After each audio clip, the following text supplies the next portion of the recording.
to Garda at Newtown Mount Kennedy. I read those Garda their oath. I reminded them that they must not be taking orders from a political party. So if there's any Garda here, you need to do your job. Taking orders is not good enough.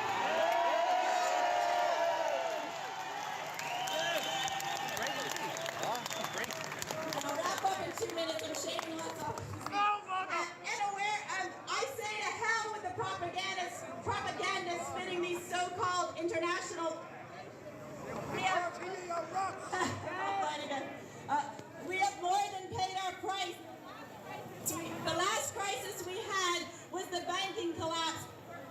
People took 42% of the over. We have more than paid our price. So you've all heard of the Irish Wake, but we're not far from it. Let's call for the... Fix that, boys! Fix that! So we have learned, and I'll wrap up by saying that the politicians are saying that the Irish people need to learn their lesson when they do this no-blame COVID review. But what I will say to those notorious Irish politicians is the Irish people learned one thing, and that is that you cannot have democracy without accountability. So here's a message loud and clear to this Irish government. We demand we demand accountability for the mass immigration policies wreaking damage across the country. We demand accountability for the 40 billion euros you wasted during COVID when Sweden had no lockdowns. We demand accountability for brothers and sisters who are injured or who continue to prematurely from the abject failure of government policy.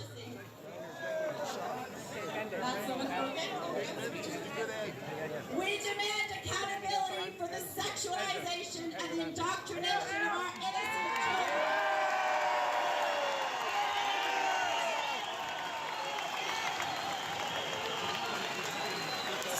Young children are being sexualized. It's state-sponsored child abuse in our schools. And please visit naturalwomenscouncil.ie to see the campaigns.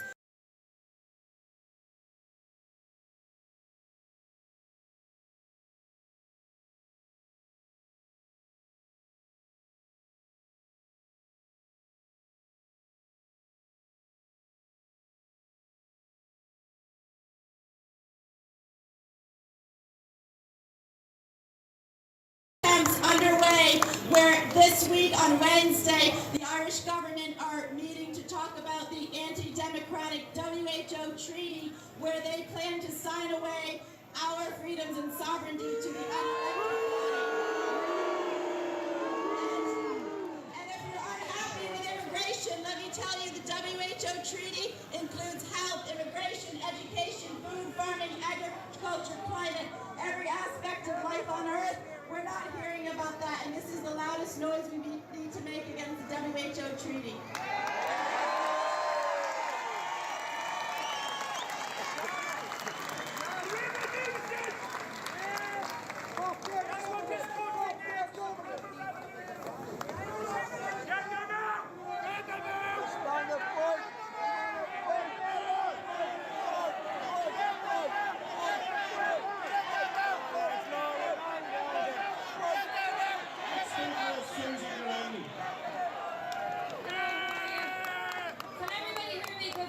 My voice, I'm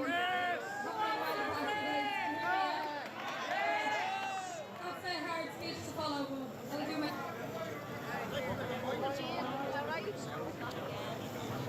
Can you hear me? Yeah? Okay. I have a question for you all. Do I look like a terrorist to any of you? Last year it was reported in a British newspaper, not an Irish one, that Gardaí are increasingly concerned about up to 100 Muslim prayer houses, which they believe are being infiltrated by radicals. And yet the establishment threatens to jail us as terrorists for up to 20 years in jury-free courts because we're concerned with open borders that are inviting terrorists into this country.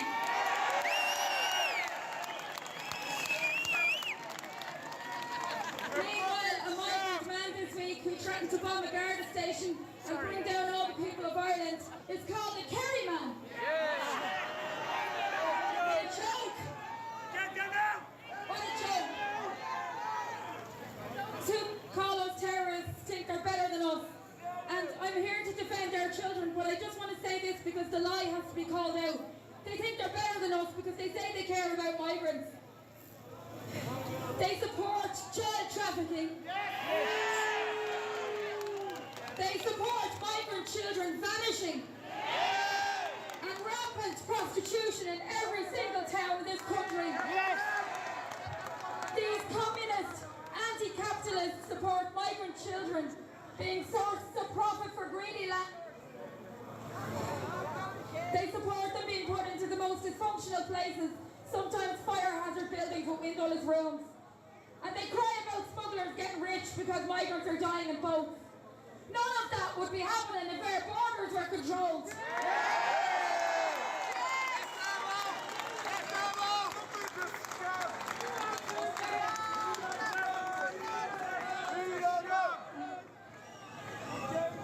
And why aren't they in their areas if they care so much?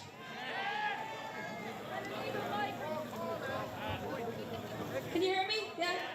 Sorry, I have to be kissing this mic here. When illegal migrants rocked up to Haddington Road, Kitty Holland, the so-called journalist, with earnest sympathy for the locals, stated that they needed to remove the men so that their tents wouldn't ruin the communion photos the following day. The same Kitty Holland referred to Aisling Murphy's boyfriend's views in his victim impact statement about his murdered girlfriend as far right.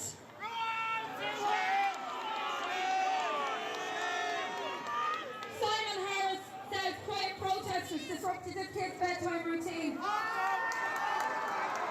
As he destroys his children's homeland. Thanks to Simon, when I venture outside with my child, I'm fraught with anxiety every moment of every day. In my home, I don't feel safe. When I drop my child to school, I say prayers for her protection that she will be safe. I know that when she's older, I won't be able to stop her from going out alone, and I dread this. Instead of looking forward to her being independent or enjoying her childhood, I'm scared. And I believe when she's 18, she'll leave this place and she'll never ever come back. And all your children will probably leave too.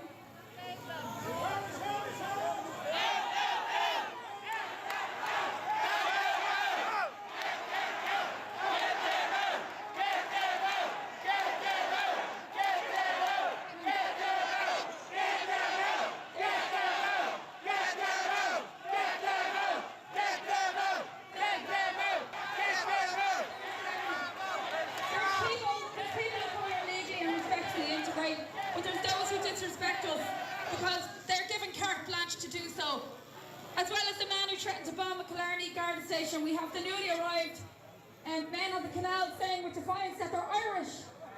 And the mayor of Derry sounded affronted when she insisted African culture has helped build this society. The African culture has been erased from Irish history.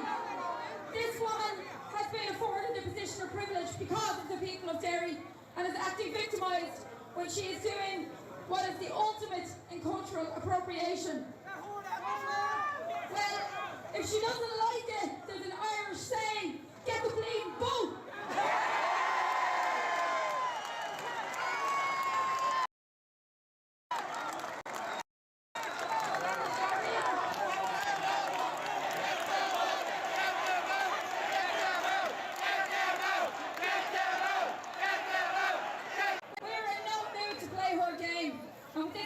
She doesn't care about her fellow migrants, let alone us. Those with her attitude teach her kids to say, I don't like white people except for you, which actually happened to my child a few weeks ago at school. And a Muslim man last year asked me to get off the footpath in my own community.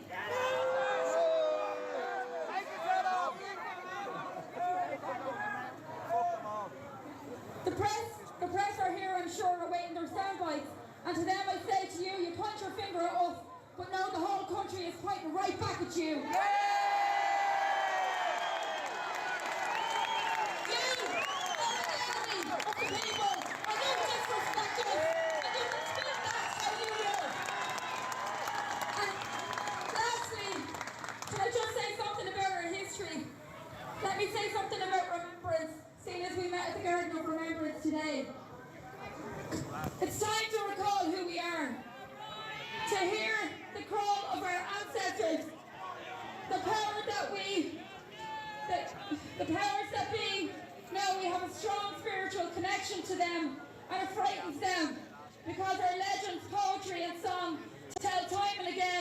where we rose up against oppressors who tried to banish us.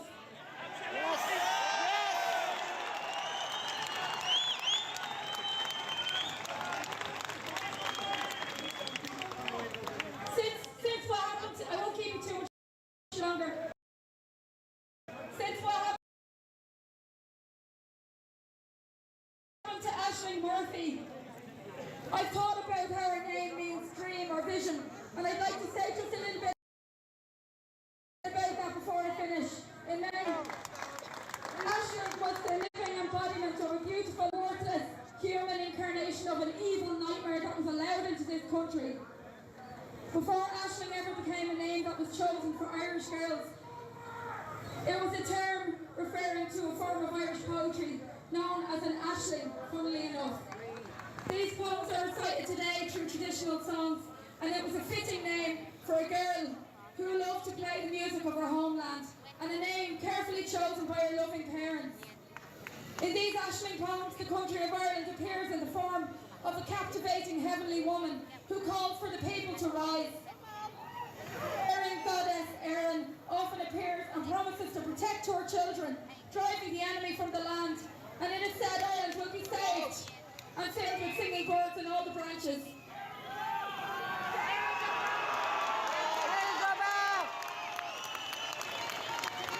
Sorry, I'm just finishing up now, sorry for keeping so long.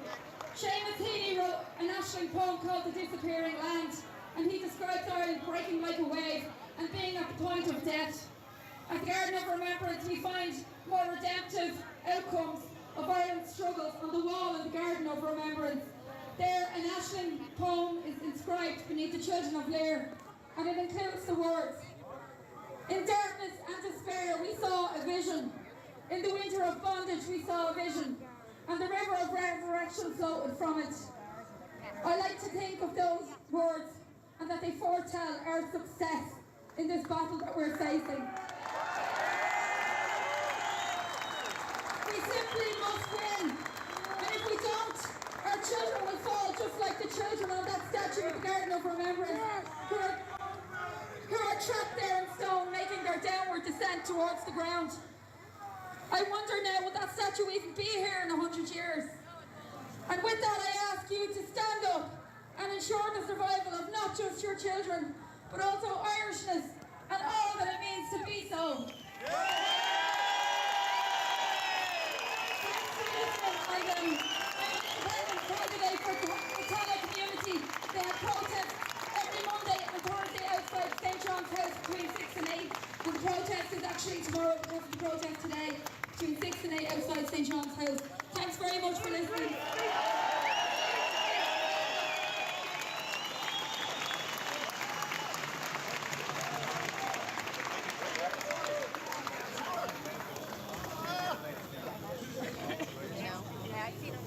The next couple of speakers will be the number of political parties that are here today. First one will be Herman Kelly. Ben Gilroy, followed by Jerry Croy, followed by Patrick Quinlan from NT. And they assure me that they'll be short speeches. Right, it's a long game. Good afternoon, Ireland. You've turned up. Do you know at the start of the state 100 years ago, you used to say Fianna Fáil, Fine Gael and all these parties, they used to have political dynasties. But what they have now, what do we have now 100 years after? It's political dysentery. 5 years ago, when we started up the Irish Freedom Party, 12% of the the population in the south of Ireland, the 26 counties, where they say officially non-national. Within 5 years it's now officially 22%. Now you may have seen an article in Grip there 2 weeks ago that if the rate of income, if the rate of immigration continues at that rate, by 2050, Irish people will be a minority in our own country. No way! No way! Be a minority in your own country. No way! Have you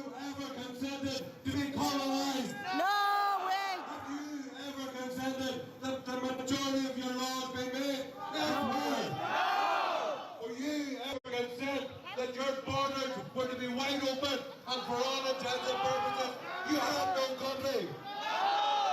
Were you happy that your country is being handed over to foreigners and you become a minority?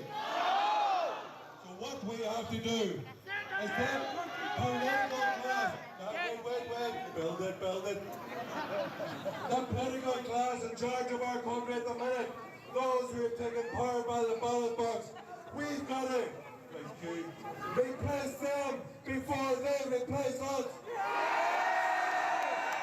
Get them out! Get them out! Get them out! Get them out! Get them out! Get them out! Get them out! Get them out! Get them out! Get them out! Get them out! Get them out! All these Fianna Fáil, Fine Gael, Sinn Féin people in London, the Irish, all of them, the Irish left Wafa. Shameful! Destroyed, they bombed, culturally bombed our country into oblivion. We have been colonized in 3 different ways. Demographically, we're on the way to being a minority, and we never consented that. Economically, we've given up control of our own currency. Our interest rates are set for the good by the ECB of France and Germany and by the euro currency. And of course, the EU, our colonial masters. They're the people who've plundered our fishing waters for 50 years. They've imposed 64 billion bank debt on the Irish people. And not only economically, demographically, and legally, Irish law, no. In matters of EU competence, EU law is superior to Irish law, the Irish Constitution, and the Irish Supreme Court. We never colonized, we never consented to be colonized. Men and women of 1916 never consented, never lie down and be colonized by